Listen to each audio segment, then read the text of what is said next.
Hello everyone, मैं doctor Meenu और इस वीडियो लेक्चर में मैं बात करने वाली हूँ एयर पॉल्यूशन के विषय में। और स्पेशली इसमें हम लोग एयर पॉल्यूशन के कुछ इंट्रोडक्शन को देखेंगे, क्या है एयर पॉल्यूशन और उसमें जो पॉल्यूटेंट्स हैं वो क्या होते हैं और किस तरीके से उनके सोर्सेस हैं, यानी सोर्सेस ऑफ एयर पॉल्यूशन पर हमारा इम्पोर्टेंट जो है एम्फेसिस रहेगा। तो चलिए देखते हैं कि एयर पॉल्यूशन क्या है और उसे किस तरीके से उसके सोर्सेस हैं और वो क्या इम्पैक्ट डालता है हमारे एनवायरनमेंट पे। तो सबसे फर्स्ट मैं ये टॉपिक स्टार्ट करना चाहूँगी और इस टॉपिक के रिलेवेंट और इसकी विशेषता मतलब कितना ये नेसेसरी है समझना एयर पॉल्यूशन के बारे में, इसके लिए मैंने एक वीडियो लगा के रखा है जो कि बिजनेस स्टैंडर्ड जो है उससे उसके सोर्स से ये लिया गया है।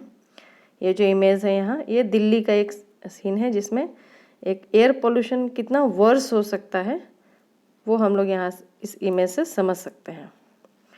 और इसलिए ये एक सिग्निफिकेंट रोल भी ये जो इमेज है ये प्ले करता है कि एयर पोल्यूशन के विषय में बारीकी से समझना क्यों ज़रूरी है। और जो ये दूसरा है, ये एक रिकॉर्ड है जो टाइम्स ऑफ इंडिया से लिया गया है। इसमें जो वर्ल्ड के जो मोस्ट पॉल्यूटेड जो इंडियन सिटीज़ हैं उसका क्रम से जो उसके जो पर्टिकुलर मैटर जो होते हैं 2.5 का जो एक स्कोर होता है उसके रेशियो के प्रोस्पेक्ट में यहाँ पर देखा गया है कि कौन कौन से जो वर्सली पॉल्यूटेड सिटीज़ हैं इंडिया के वो। और इसमें टोटल जो 15 सिटीज़ है उसका ये रिकॉर्ड है। सबसे ज़्यादा तो पर्टिकुलर जो मैटर है वो यहाँ पर हम लोग देख सकते हैं कानपुर का है और स्पेशली यहाँ दिल्ली का भी दिखाया गया है जो 143 है। और 143 में रहने के बाद में दिल्ली के का वो कंडीशन है। और दिल्ली से ऊपर पटना, गया, वाराणसी, फरीदाबाद और कानपुर ये अभी भी दिल्ली से ऊपर है। तो हम समझ सकते हैं कि जब दिल्ली की हालत ये है जबकि वो 6th रैंक पे है इंडियन सिटीज़ में, जो 15 इंडियन सिटीज़ हैं, तो और सभी जगह का क्या हो सकता है। तो सबसे पहले इतना जो डेटा है मैंने आपको अवेयर करने के लिए दिया, जो कि ऑलरेडी मैगजीन्स और डिफरेंट वेबसाइट्स और सब जगह अवेलेबल है। आप गूगल पे जाकर करके इसको सर्च कर सकते हैं इस चीज़ को समझने के लिए। तो हम लोग आते हैं, अपना जो एम है हमारा, जिस चीज़ पे हम बात कर रहे थे वो है एयर पॉल्यूशन। तो एयर पॉल्यूशन क्या है? Air pollution is one of the severe pollutions of the atmosphere. जो एयर पॉल्यूशन है वो मतलब जो सीवियर पॉल्यूशंस होते हैं उसमें से एक है, जो कि हवा जो है वो दूषित होता है। Reported in all metropolis, industrial township and cities. और ये हर जगह रिपोर्ट किया जा सकता है, जितने बड़े सिटीज़ हों, चाहे छोटे शहर हों या छोटे टाउनशिप हों, इंडस्ट्रियल टाउनशिप्स हो या सिटीज़ हो, हर जगह हम लोग एयर पोल्यूशन जो है वो नोटिस कर सकते हैं। Air pollution is defined as the presence of material in the air in excess of normal amounts that adversely affect the well-being of individual and cause damage to the property।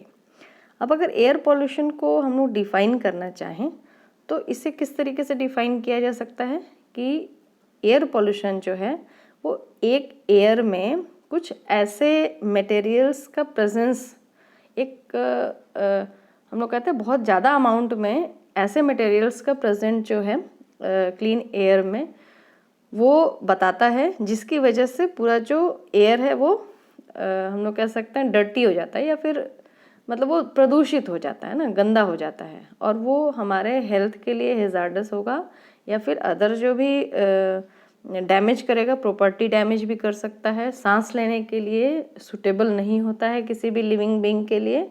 तो ये जो air को बिल्कुल भी जो उसका air का जो क्वालिटी है वो डिक्रीज़ हो जाता है। ठीक है, तो अगर एक सेंटेंस में हम लोग कहना चाहें तो हवा में कुछ ऐसे दूषित सब्सटेंस जो कि हवा को गंदा कर देगा, उस टाइप के सब्सटेंस का एक रेशियो से ज़्यादा प्रेजेंस होना, एक पर्टिकुलर अमाउंट से ज़्यादा प्रेजेंट होना, जहाँ से वो एनवायरनमेंट या एयर उसको टॉलरेट नहीं कर सकता है, अब उससे ज़्यादा प्रेजेंट होना, उसको हम लोग कहते हैं एयर का पॉल्यूटेड होना, यानी हवा का प्रदूषित होना। और एक बार अगर हवा प्रदूषित हो गया तो वो बहुत सारे काम के लिए फिट नहीं होता है। जैसे हम लोगों को पता है कि एयर प्ले वाइटल रोल, इसमें जो ऑक्सीजन है वो बहुत ही वाइटल रोल प्ले करता है, क्योंकि उस पर सारे जो लिविंग बीइंग हैं वो डिपेंड करते हैं। In other words, air pollution is presence of substances that are not present naturally. ठीक है, तो एयर पोल्यूशन हम लोग ये भी कह सकते हैं कि एयर पोल्यूशन उस टाइप का प्रदूषण है या पोल्यूशन है जिसमें कुछ कुछ ऐसे सब्सटेंस एयर में प्रेजेंट हो जाते हैं जिनको कि नेचुरली वो प्रेजेंट नहीं रहते हैं in the atmosphere, and if present naturally then in much higher concentration. और अगर वो पर्टिकुलर जो सब्सटेंसेस हैं अगर प्रेजेंट रहे भी नेचुरली तो इतने कम अमाउंट में प्रेजेंट रहते हैं कि उसका होना और नहीं होना इक्वल होता है। लेकिन अगर वो एक हेजार्डस लेवल में अगर प्रेजेंट रहें तो वो बहुत बड़े रिस्क फैक्टर्स होते हैं जो कि लिविंग और नॉन लिविंग दोनों ही चीज़ को डायरेक्टली और इनडायरेक्टली अफेक्टेड कर देते हैं। As a consequences the natural ecosystem of our planet is highly affected. अब इससे क्या होता है, एयर पॉल्यूशन के कॉन्सिक्वेंसेस से जो हमारा जो नेचुरल इकोसिस्टम है वो कोलैप्स होने की संभावना वहाँ रहती है। भले ही धीरे धीरे हो, लेकिन वो पूरा जो इकोसिस्टम है वो डैमेज होने लग जाता है। Cause adverse effect on plants, microbes, animals including man and other valuable inert materials. अब इसमें कौन कौन अफेक्टेड हो सकता है? सबसे पहला तो लिविंग बीइंग में कौन कौन से आ सकते हैं? प्लांट्स आ सकते हैं, माइक्रोब्स आ सकते हैं, एनिमल्स आ सकते हैं इंक्लूडिंग मैन, और उसके अलावा बहुत सारे जो मॉन्यूमेंट्स हैं हमारे इम्पॉर्टेंट हिस्टोरिकल मॉन्यूमेंट्स हैं वो भी इसमें अफेक्टेड हो जाते हैं, क्योंकि बहुत सारे केमिकल्स जो हैं वो एयर में हम लोग कह सकते हैं मिक्स हो जाते हैं, जिसकी वजह से वो जो एयर है ना वो लिंचिंग करवाने लग जाता है। या हम लोग कह सकते हैं कि जैसे हम लोग ताजमहल को देखते हैं, ताजमहल एयर पोल्यूशन की वजह से उसका भी जो कलर है उसमें केमिकल रिएक्शंस होने की वजह से संगमरमर का वो कलर जो है अपना वो उसका चेंज होने लग जाता है। तो इस तरीके से बहुत सारे मॉन्यूमेंट भी इनडायरेक्टली अफेक्टेड हो जाते हैं एयर पोल्यूशन की वजह से। अब इस इमेज में मैंने कोशिश किया है कि कुछ एग्जाम्पल से आपको समझा पाऊँ कि एयर पोल्यूशन किस तरीके से हो सकता है, क्या क्या रीज़न हो सकते हैं, क्या क्या सोर्सेस हो सकते हैं एयर पोल्यूशन के लिए। यहाँ फर्स्ट इमेज में आप वॉल्केनिक इरप्शन देख सकते हैं, दूसरे में आप फॉरेस्ट फायर देख सकते हैं, थर्ड आप यहाँ इंडस्ट्रियल पोल्यूशन भी देख सकते हैं। तो ये 3 इमेज जो है वो एक रिप्रेजेंटेशन है वे ऑफ एयर पोल्यूशन को किस तरीके से हम लोग यहाँ पर देख सकते हैं।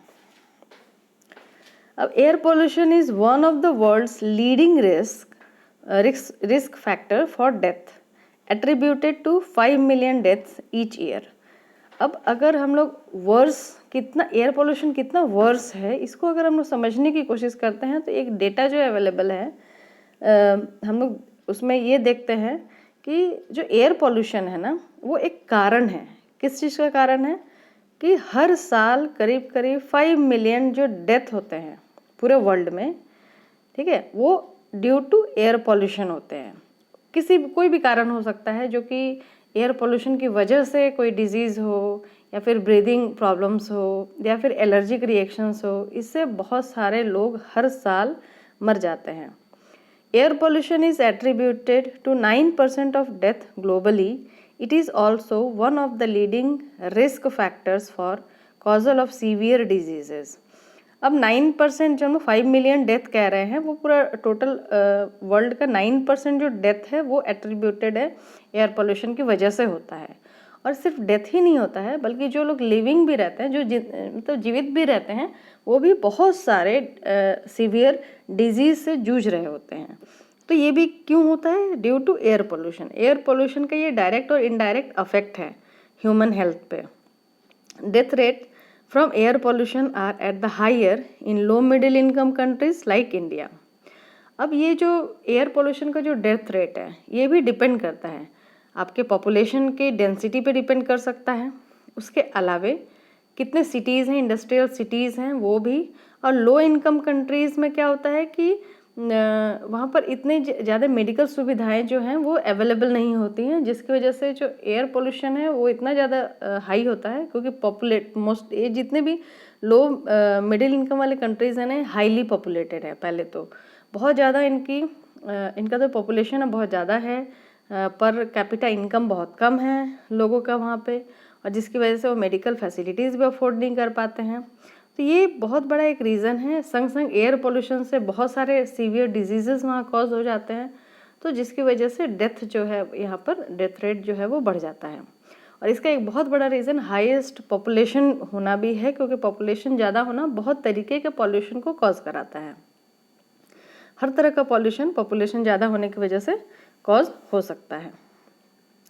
अब अगर हम लोग एक जो ग्लोबल डेटा है जिसमें हम लोग देख सकते हैं कि कितने नंबर ऑफ डेथ रिस्क हैं पर फैक्टर, और ये 2017 का वर्ल्ड का डेटा है, जिसमें हम लोग देखते हैं कि एयर पोल्यूशन की वजह से कितने डेथ जो हैं अभी तक, एक अप्रॉक्सीमेट कितना डेथ हो सकता है। ठीक है, तो यहाँ पर आपको बहुत सारे डिजीज़ेज़ भी यहाँ रखे गए हैं, लो फिजिकल एक्टिविटी, सब कुछ हर तरीके का जो पॉसिबिलिटीज़ है जो वर्ल्ड में डेथ जो होता है उसका कारण हो सकता है, यहाँ पर वो रखा गया है।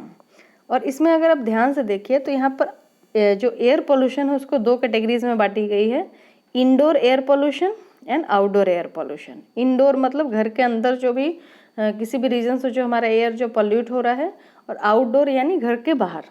ठीक है, तो इंडोर यहाँ पर एयर पोल्यूशन है, देखिए यहाँ एयर पोल्यूशन है, एयर पोल्यूशन आउटडोर और इंडोर जो है यहाँ पर 4.5 मिलियन जो लोग हैं, मतलब उतने लोगों के जो डेथ है वो एयर पोल्यूशन आउटडोर और इंडोर उसकी वजह से होता है।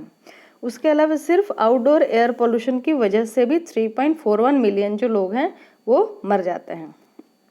ठीक है, तो ये बहुत ज़्यादा हम लोग कह सकते हैं कि देखिए ये डेथ रेट में कितना हाई है, मतलब high proportion death rate high, क्योंकि ये पूरा जो ग्राफ है इससे हम लोग देख सकते हैं कि ये जो अपर वाला जो पोर्शन है ये हाई डेथ रेट का है, और ये मतलब हाफ भी अगर हम लोग लेते हैं तो ये जो पॉल्यूशन है ना ये अपर लेवल, पॉल्यूशन की वजह से जो डेथ है वो अपर लेवल में है। ठीक है, तो इसलिए हम लोग कह सकते हैं कि ये हाईएस्ट रिस्क फैक्टर है air pollution for the human death globally.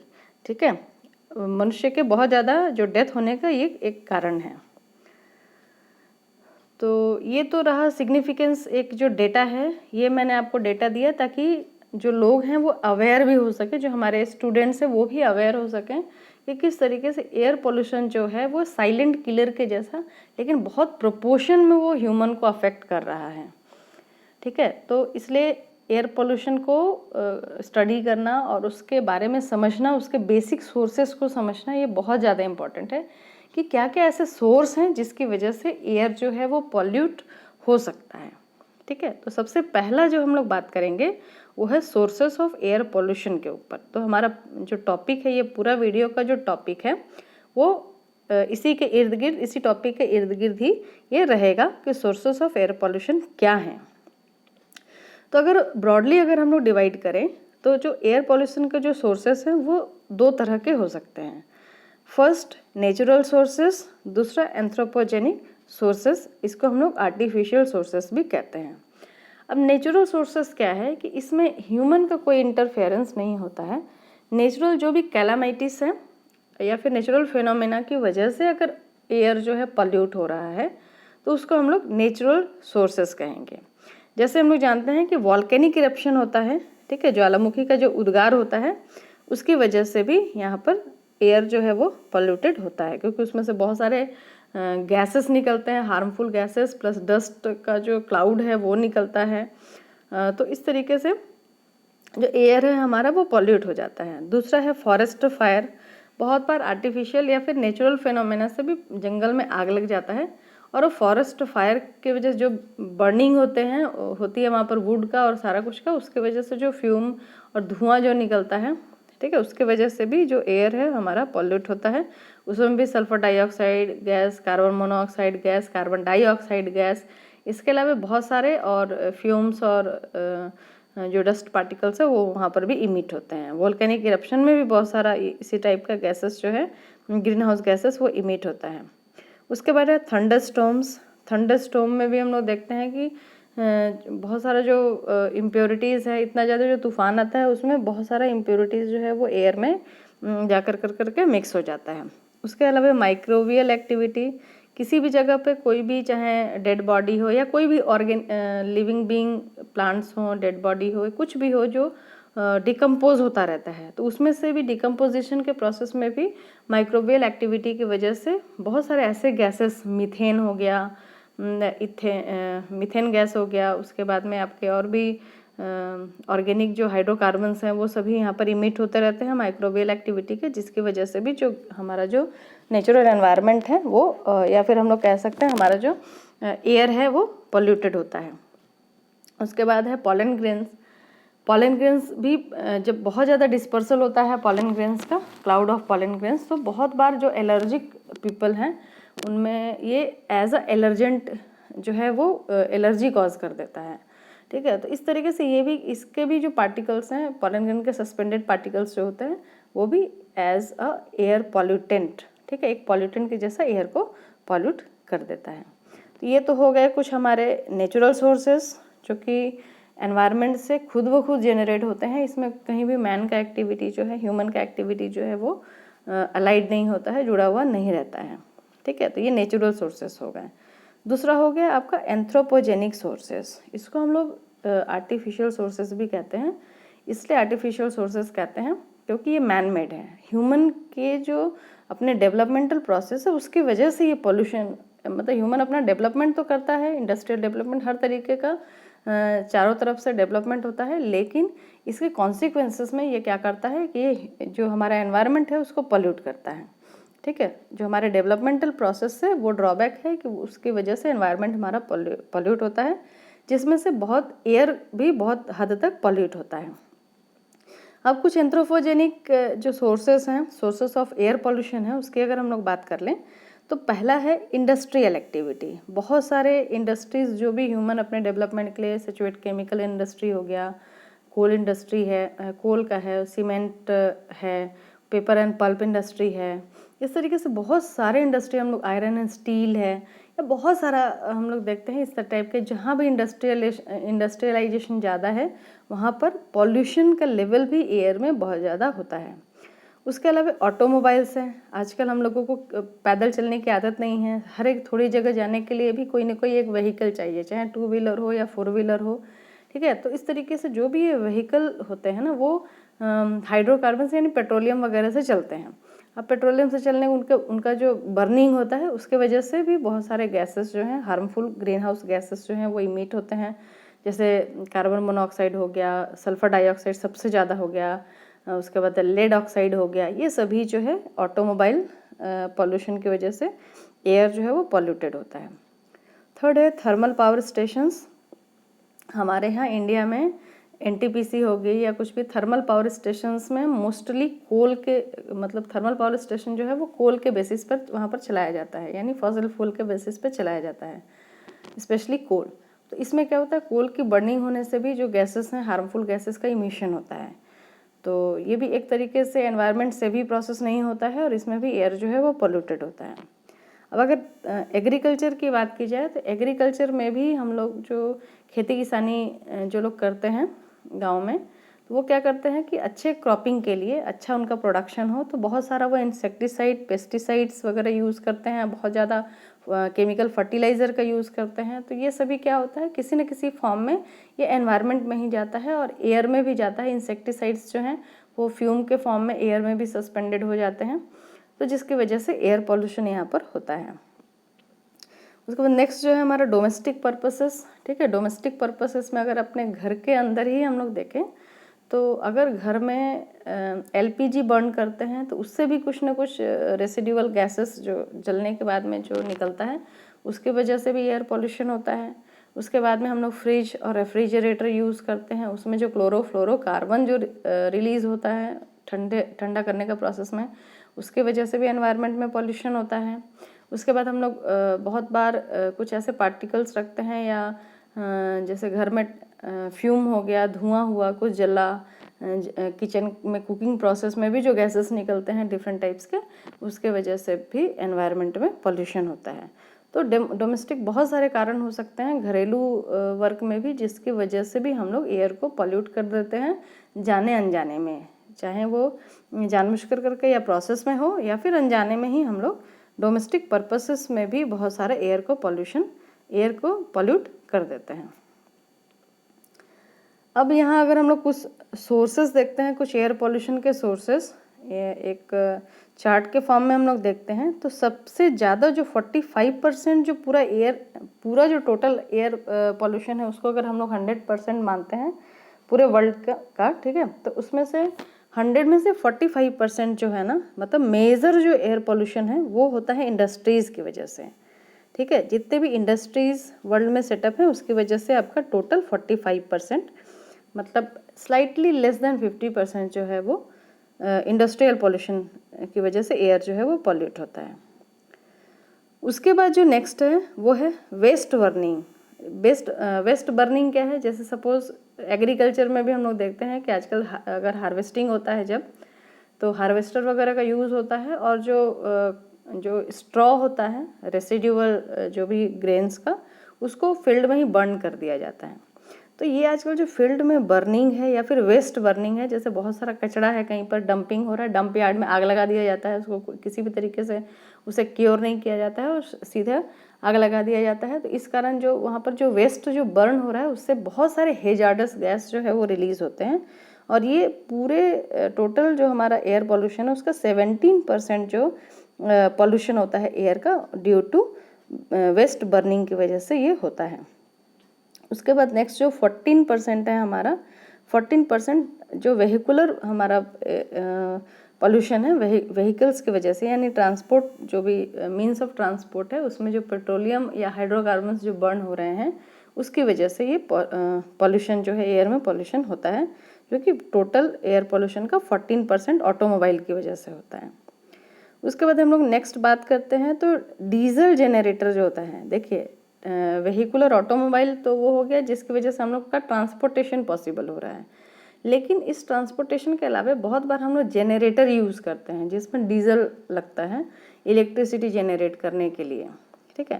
तो ये डीजल के बर्निंग की वजह से भी जनरेटर के थ्रू भी 9% जो एयर है वो पॉल्यूट होता है, पूरे वर्ल्ड का 9% ड्यू टू डीजल जनरेटर की वजह से पॉल्यूट होता है।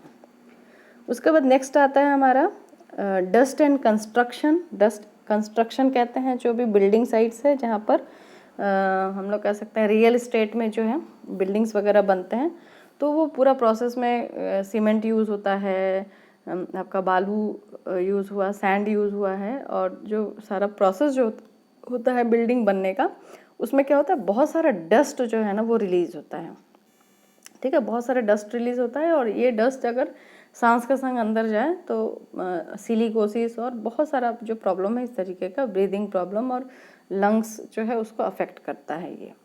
तो ये जो टोटल इसकी वजह से जो डस्ट एंड कंस्ट्रक्शन वर्क की वजह से टोटल पॉल्यूशन का 8% जो है एयर पॉल्यूशन वो प्रोड्यूस होता है वहाँ पर, वो सोर्स करता है उसके लिए। नेक्स्ट जो हो गया हमारा जो रेस्ट जो 7% है वो हो जाता है आपका डोमेस्टिक कुकिंग की वजह से। जो मैंने आपको डोमेस्टिक कुकिंग में बताया कि अगर जो भी हम लोग कुक कर रहे हैं अपना फूड जो है, उस प्रोसेस में भी बहुत सारा एयर पोल्यूशन होता है, जो कि टोटल वर्ल्ड के एयर पोल्यूशन का जो 7% है, ठीक है, वो इसी की वजह से, जो डोमेस्टिक कुकिंग है उसकी वजह से ये होता है। अब तो ये हो गया एक प्रोपोर्शन जिसमें हम लोग एक ग्राफ के जो पाई चार्ट है उसके हेल्प से हम लोग ये समझ रहे थे कि कितना कितना प्रोपोर्शन जो है सोर्सेज का क्या रोल है पूरे एयर पॉल्यूशन में, और किस तरीके से वो अपना अपना हिस्सा जो है शेयर करते हैं, यानी किस टाइप के सोर्सेज से किस प्रोपोर्शन में एयर जो है वो पॉल्यूट हो सकता है। तो वो तो हो गया। उसके बाद में अब हम लोग जो सोर्स हैं, हमारे दो सोर्स हैं, नेचुरल सोर्सेस और एंथ्रोपोजेनिक सोर्सेस। अब हम लोग बात करते हैं नेचुरल सोर्सेस के ऊपर सबसे फर्स्ट। और नेचुरल सोर्सेस इसे क्यों कहा जाता है? क्योंकि nature adds many pollutant to the atmosphere. इसमें ह्यूमन जो है वो ऐड नहीं कर रहा है, ये नेचुरल प्रोसेस से ही बहुत सारे पॉल्यूटेंट जो है एटमॉस्फेयर में ऐड हो रहे हैं। अब जैसा मैंने फर्स्ट इमेज में ही आपको दिखाया था, एयर पोल्यूशन के सबसे फर्स्ट जो था हमारा वॉल्केनिक इरप्शंस था, ठीक है। तो वॉल्केनिक इरप्शन क्या करता है? वॉल्केनिक इरप्शन में release large amount of gases. बहुत सारा गैस रिलीज़ करता है। उस गैस में क्या क्या चीज़ किस किस गैस का कंपोजिशन हो सकता है, सल्फर डाइऑक्साइड का हो सकता है, कार्बन डाइऑक्साइड का हो सकता है, कार्बन मोनोऑक्साइड का हो सकता है। इसके अलावा बहुत सारे पार्टिकुलेट मैटर होते हैं और ऐश निकलता है। बहुत सारा जो राख है वो भी एटमॉस्फेयर में एयर में जाकर करके डिस्पर्स होता है, जिसकी वजह से एयर जो है वो पॉल्यूट हो जाता है। दूसरा हम लोग अगर देखते हैं तो फॉरेस्ट फायर एंड थंडरस्टॉर्म्स, ये किस तरीके से पॉल्यूट करते हैं एयर को, तो contribute a small amount of carbon dioxide and carbon monoxide. ठीक है, इसे क्या करते हैं कि ये अपने जो प्रोसेस है इसमें बहुत ज़्यादा हम लोग SPM तो देखते ही हैं फॉरेस्ट फायर में, और बहुत ज़्यादा फॉरेस्ट से जो धुआं निकलता है, फ्यूम्स निकलता है, उसमें कार्बन डाइऑक्साइड और कार्बन मोनोऑक्साइड बहुत ज़्यादा अमाउंट में प्रेजेंट रहता है। नेक्स्ट है माइक्रोबियल एक्टिविटी। अब microbial activity in soil and lightning. ठीक है, माइक्रोबियल एक्टिविटी कहाँ हो सकता है, सॉइल में हो सकता है, और उसके अलावा जो लाइटनिंग होता है एनवायरनमेंट में, वो भी, ये दो चीज़ जो है ये बहुत इंपॉर्टेंट रोल प्ले करता है। अब लाइटनिंग क्या करता है, लाइटनिंग जो एटमॉस्फेयर में जो नाइट्रोजन है, ठीक है, उसके ऑक्साइड्स को वो प्रमोट करता है, मतलब नाइट्रोजन के ऑक्साइड्स को जेनरेट कराता है। ड्यू टू लाइटनिंग ये जो नाइट्रोजन के ऑक्साइड से ये फॉर्म होते हैं और एटमॉस्फेयर में यानी एयर में वो मिक्स हो जाते हैं। अब चाहे वो नाइट्रस ऑक्साइड के फॉर्म में हो या नाइट्रिक ऑक्साइड के फॉर्म में हो, और इस तरीके से बारिश के साथ साथ वो सॉइल में भी चले जाते हैं। अब इसमें क्या है, microbial activity in the sense किस तरीके से ये एयर को पॉल्यूट करेंगे, तो सॉइल में हम लोग जानते हैं कि डिकम्पोजिशन का जो प्रोसेस होता है स्पेशली ये सॉइल में होता है माइक्रोबियल एक्टिविटी के साथ। तो ये डिकम्पोजिशन के प्रोसेस में क्या होता है कि जो एनारोबिक या एरोबिक बैक्टीरियाज हैं वो क्या करते हैं कि कुछ कुछ गैसेस जो हैं, ठीक है, जैसे मीथेन हो गया या हाइड्रोकार्बन्स हो गया, ऑर्गेनिक जो गैसेस हैं वो रिलीज़ करते हैं, और रिलीज़ करने के बाद में वो एटमॉस्फेयर में जाकर करके वो जो कि माइन्यूट अमाउंट में प्रेजेंट होना चाहिए था हमारे एयर में, उसका प्रोपोर्शन वहाँ पर बढ़ा देते हैं, जो कि इनडायरेक्टली हेल्थ को भी अफेक्ट करता है और वो एयर भी सूटेबल नहीं होता है। ठीक है, और अनकंफर्टेबल, हम लोग अनकंफर्ट भी कॉज करता है। अब अगर इसको एग्जांपल के तौर पर अगर समझना चाहेंगे तो सपोज़ कहीं पर भी कोई भी एनिमल का बॉडी अगर डिकम्पोज हो रहा होता है, जैसे कहीं भी एक रैट ही मर गया हो या कोई छोटा सा भी एनिमल मर गया हो, तो उस जगह से पार होने में बहुत अनकंफर्टेबल फील होता है क्योंकि एक अजीब सी स्मेल आती है। ठीक है, तो ये स्मेलिंग क्यों है, क्योंकि ये डिकम्पोजिशन हो रहा है और कुछ कुछ ऐसे हेजार्डस गैसेस जो हैं वो उस एनवायरनमेंट में रिलीज हो रहे हैं।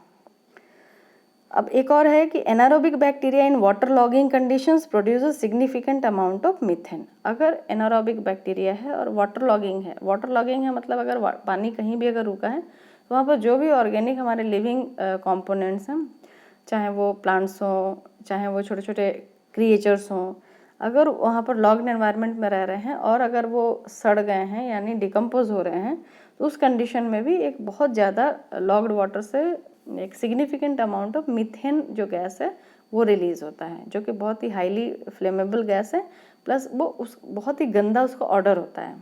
ठीक है, उसका गंध जो है बहुत ही ख़राब होता है, जो भी एटमॉस्फेयर को, हमारा एयर को पोल्यूट करता है और ह्यूमन के लिए अनकंफर्टेबल होता है। नेक्स्ट हो गया हमारा pollen grains, spores and hydrocarbons. ठीक है, पॉलन ग्रेन्स कहाँ से जेनरेट होगा, नेचुरली जेनरेट होगा प्लांट से। जब पॉलन ग्रेन का डिस्पर्सल होगा स्टेमन से तो वो हो गया। दूसरा चीज़ स्पोर्स है, स्पोर्स कहाँ से जेनरेट होगा, जितने भी लोअर प्लांट्स हैं, स्पोर बेयरिंग प्लांट्स हैं, उनसे क्लाउड ऑफ स्पोर्स जो है वो जेनरेट होता है। हम लोग बहुत बार देख सकते हैं फंजाई का तो स्पोर बहुत ही प्रोमिनेंटली दिखाई दे देता है। ठीक है, तो उससे भी जेनरेट हो सकता है। तो बहुत सारा जो स्पोर्स है ना वो सस्पेंडेड है अगर एयर में, तो वो भी सांस के संग अंदर जाता है और उसके वजह से एलर्जी, बहुत तरीके की एलर्जी जो है वो कॉज हो सकता है। उसके अलावा ये स्पोर अगर किसी भी इंटरनल ऑर्गन में जाकर करके ह्यूमन का या कोई भी एनिमल का वहाँ पर जाकर करके जर्मिनेट करते हैं तो वो डिजीज़ भी कॉज करा देते हैं। प्लांट्स में भी डिजीज़ कॉज कराते हैं, एनिमल्स में भी डिजीज़ कॉज कराते हैं, ह्यूमन में भी डिजीज़ कॉज कराते हैं। तो ये भी एक बहुत बड़ा एक हेजार्डस रीज़न है जिसकी वजह से डिफरेंट बीमारियाँ होती है। और ये कहाँ क्यों होती है, क्योंकि इनसे जो कंटामिनेटेड एयर है वो हम लोग थ्रू ब्रीदिंग करते हैं, तो वो हमारे जो इंटरनल पोर्शन है लंग्स में और वहाँ पर हमारा जो रेस्पिरेटरी पैसेज है वहाँ जा करके वो इन्फेक्शन कॉज करता है। इसके बाद हम लोग देखते हैं डस्ट।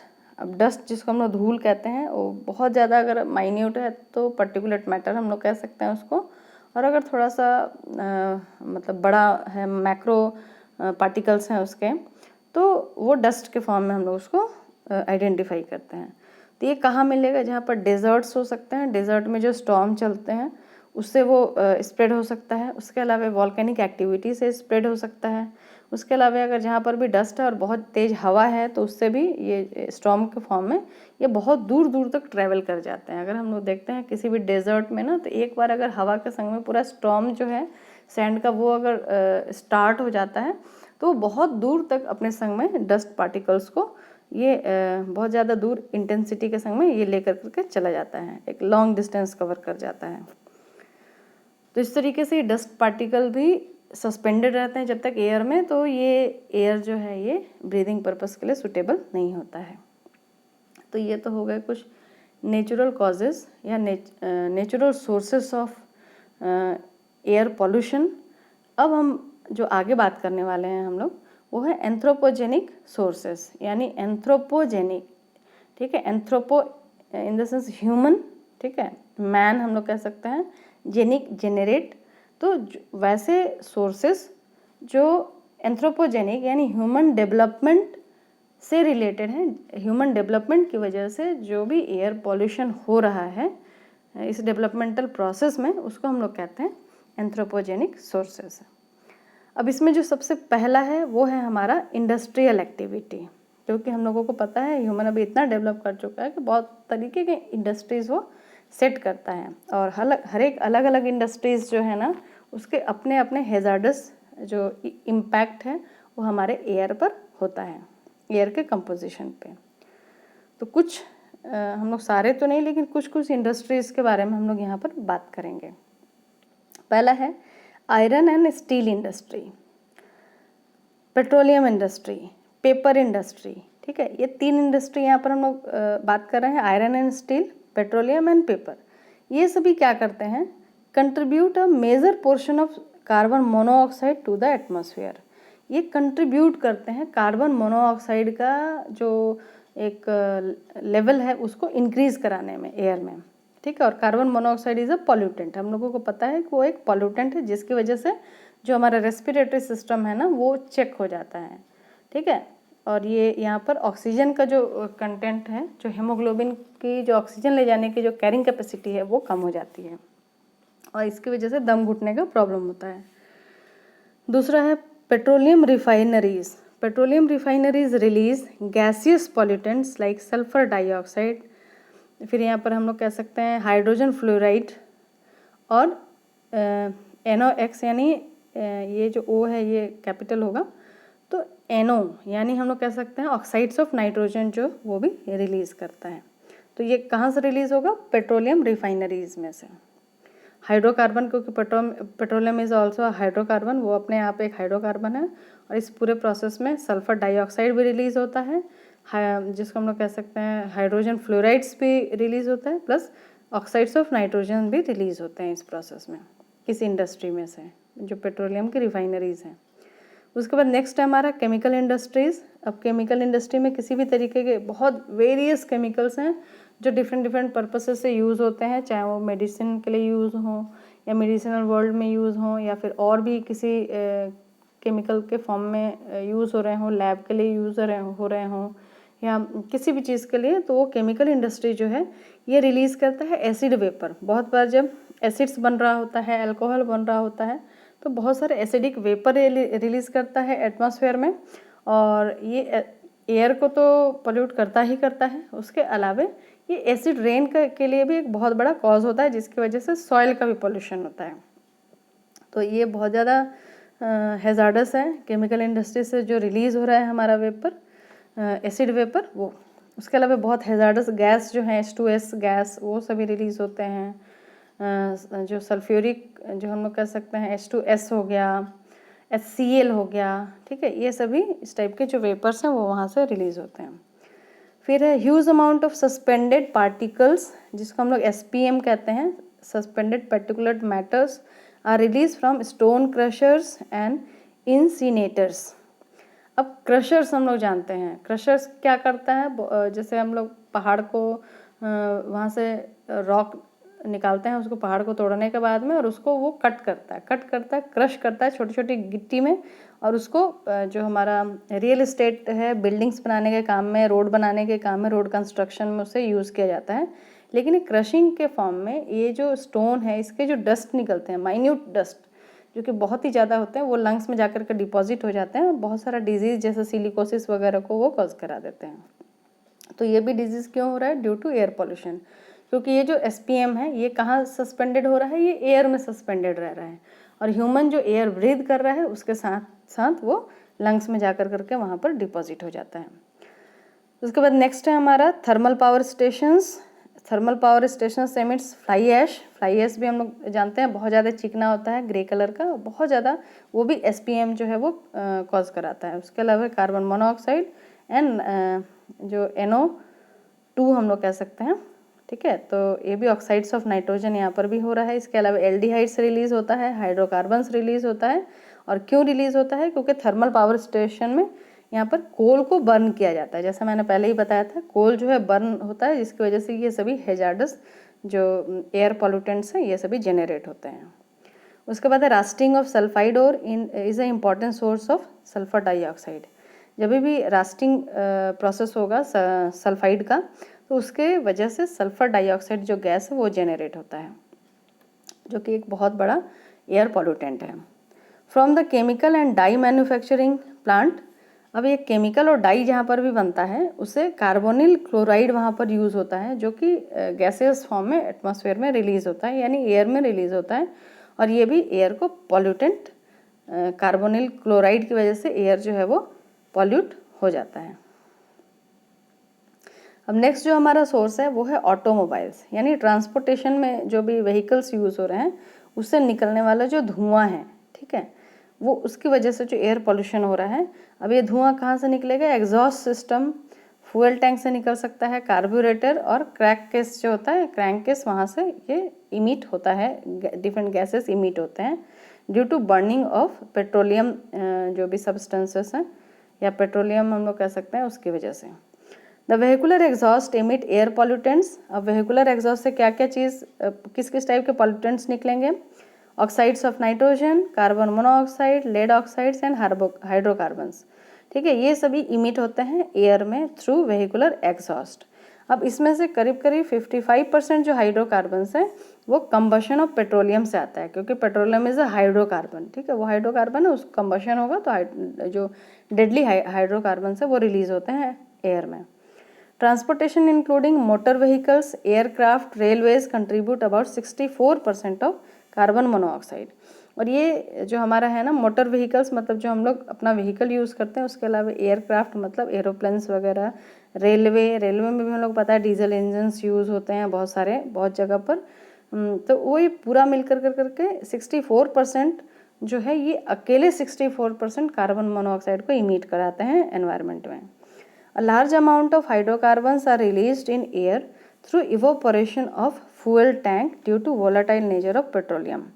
और बहुत ज़्यादा लार्ज अमाउंट में हाइड्रोकार्बन्स रिलीज होते हैं, क्योंकि बिना वेहिकुलर, जो हम लोग कहते हैं ना, बिना व्हीकल के यूज़ के भी जहाँ पर भी स्टोरेज पर्पज से पेट्रोलियम को रखा जाता है टैंक्स में, उस टैंक से भी चूँकि पेट्रोलियम जो वोलाटाइल नेचर का है तो अपने आप भी इवोपरेट होता जाता है, ठीक है, और इवोपरेट होने के बाद में हाइड्रोकार्बन के फॉर्म में वो एयर को कंटामिनेट करता है। Some trace amount of aldehydes, ketones, peroxides, esters and ethers also emitted from the exhaust system. और ये सभी जो गैसेस हमने ऊपर बात किया है, इसके अलावे बहुत सारे कीटोन्स, एल्डिहाइड्स, पेरोक्साइड्स, ईस्टर्स और ईथर्स भी जो है ना वो एमिट होते हैं ये पूरे एग्जॉस्ट जो सिस्टम है हमारा ऑटोमोबाइल का, उससे। अब नेक्स्ट जो सोर्सेस हैं एंथ्रोपोजेनिक सोर्सेस वो है थर्मल पावर स्टेशंस। अब जैसा कि थर्मल पावर स्टेशंस मैंने पहले भी डिस्कस किया है कि यहाँ पर कोल को, इंडिया में स्पेशली कोल को बर्न किया जाता है थर्मल पावर स्टेशंस में, और ये कोल बर्न होने की वजह से, कंबशन ऑफ कोल की वजह से फ्लाई ऐश जेनरेट होता है, मतलब राख जेनरेट होता है। सल्फर डाइऑक्साइड गैस जनरेट होता है, कार्बन मोनोऑक्साइड और ऑक्साइड्स ऑफ नाइट्रोजन, इसके अलावा एल्डिहाइड और बहुत सारे हाइड्रोकार्बन्स जो हैं वो एयर में, एटमॉस्फेयर में रिलीज हो जाते हैं, जो कि एयर पोल्यूशन को बढ़ाते हैं। नेक्स्ट जो हमारा है एग्रीकल्चर। अब कृषि जो है, कृषि खेती किसानी, वो किस तरीके से एयर पोल्यूशन को उसमें पॉल्यूटेंट को ऐड करती है। तो एग्रीकल्चर के प्रोसेस में कुछ हार्मफुल सब्सटेंसेस का भी यूज़ होता है। जैसे मैंने बताया आपको, पेस्टिसाइड्स हैं, उसके अलावा इंसेक्टिसाइड्स हैं, फिर बहुत सारे केमिकल जो हम लोग फर्टिलाइजर्स यूज़ कर रहे हैं, ये भी किसी न किसी फॉर्म में ये एयर में जा करके मिक्स होते हैं और एयर पोल्यूशन को बढ़ावा देते हैं।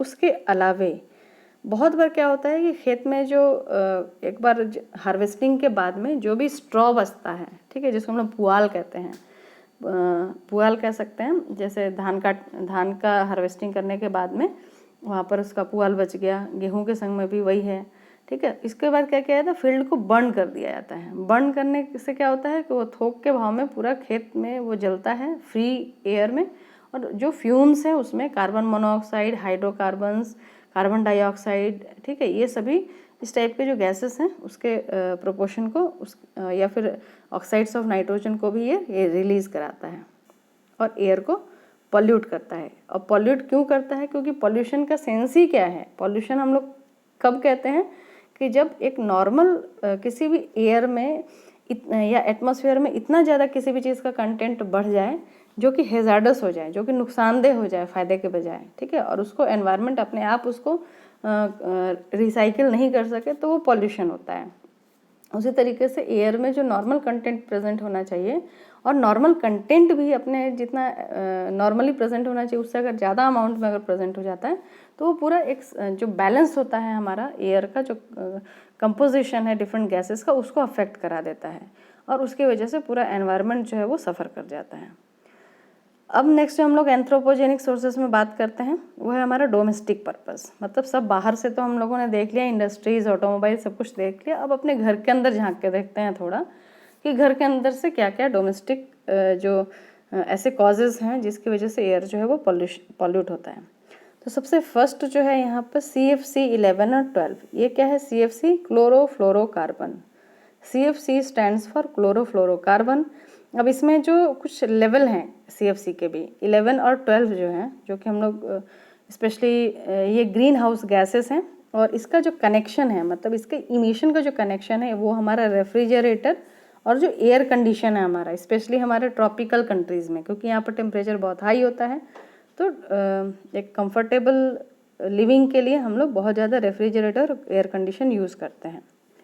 नेक्स्ट जो हो गया due to burning of coal. बहुत सारे घर में अभी भी LPG नहीं है और वहाँ पर या तो लकड़ी या फिर कोल को वहाँ पर बर्न किया जाता है for food preparation, for cooking purpose, ठीक है, कुकिंग के लिए उसको यूज़ किया जाता है। अब इस प्रोसेस में भी सल्फर डाइऑक्साइड जो गैस है वो रिलीज़ होता है, और बहुत बार क्या होता है कि वो जो वाटर ड्रॉपलेट्स हैं, यानी वाटर वेपर है, खाना बनाने के टाइम में बहुत बार भाप निकलता है, और ये धुआं जो है भाप मिल करके एरोसोल का जेनरेट कर देता है, एरोसोल जेनरेट कर देता है।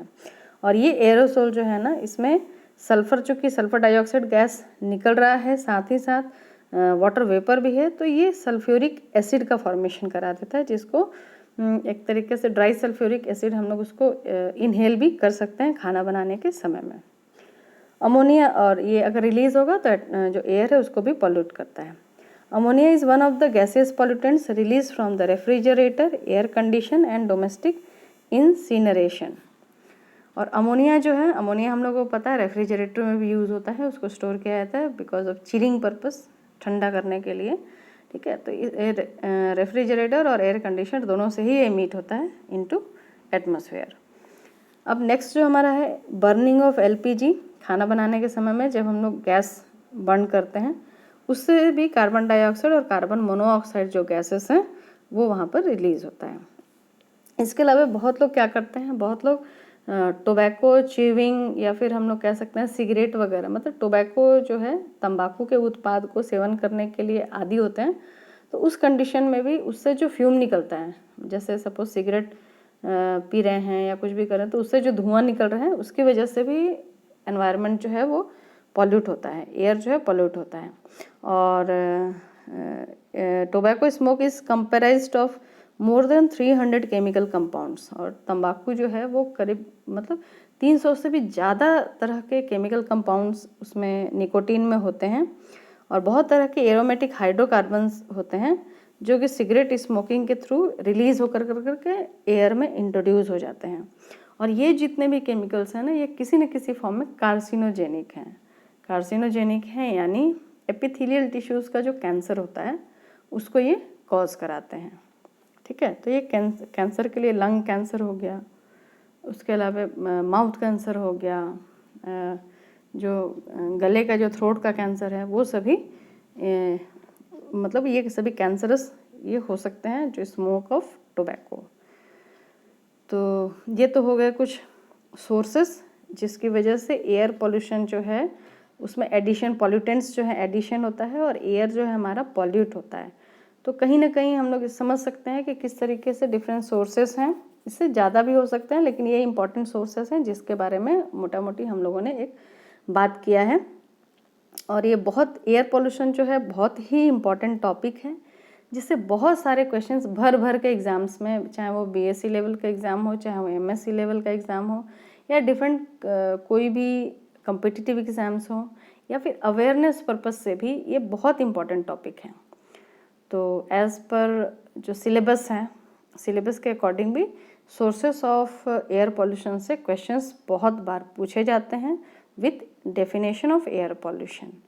ठीक है, तो ये एक एक्सटेंट कुछ क्वेश्चंस हमने इसमें से कैरी किया, इसमें से बहुत सारे एमसीक्यूज भी निकल के आएंगे और ये लॉन्ग क्वेश्चंस में भी पूछा जाएगा, ये शॉर्ट क्वेश्चंस में भी इस क्वेश्चन को बहुत सारे पीसेस में बहुत सारा इन्फॉर्मेशन जो है वो शॉर्ट क्वेश्चंस के भी काम में आएंगे। तो उम्मीद है आज का जो ये वीडियो है मेरा आपको पसंद आया होगा। इसमें मैंने बहुत सारे चीज़ों के बारे में डिस्कस किया, एयर पोल्यूशन से रिलेटेड, उसके सोर्सेस से रिलेटेड।